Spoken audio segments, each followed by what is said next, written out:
सेनाध्यक्ष, आक्रमण की तैयारी करो।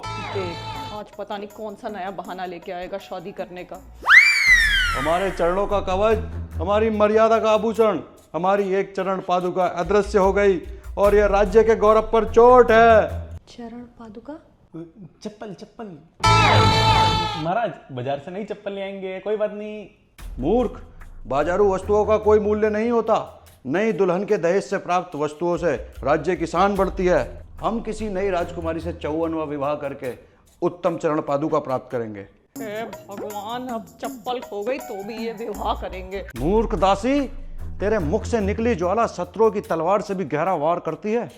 पता नहीं क्या क्या नई कहानियां सुनाने लग जाता है। कहानी होती है तुम जैसी तुच्छ दासियों की।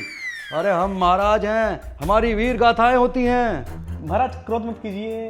क्रोध? अब हमारे क्रोध की वीर गाथा सुनो। एक बार हम समुद्र तट पर टहल रहे थे।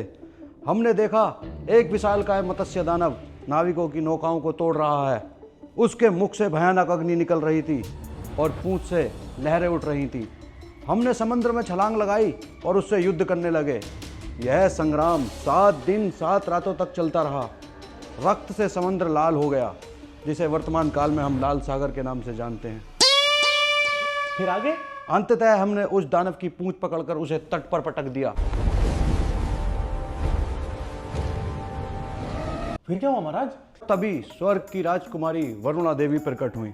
उन्होंने हमसे कहा, हे वीर पुरुष, स्वर्ग की सभी अप्सराएं आपसे विवाह करना चाहती हैं। किंतु हमने उत्तर दिया, अभी पृथ्वी लोक में कन्याएं शेष हैं। अरे यार, इस आदमी की तो कहानियां नहीं खत्म होंगी।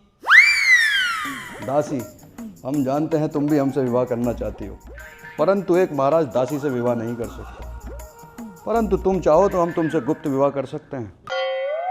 तुम्हारे पुत्र को हम अपने राज्य का उत्तराधिकारी नहीं बना सकते। यद्यपि चाहो तो हम तुम्हें अपने राज्य से कुछ भूखंड एवं कुछ मवेशी दान दे सकते हैं।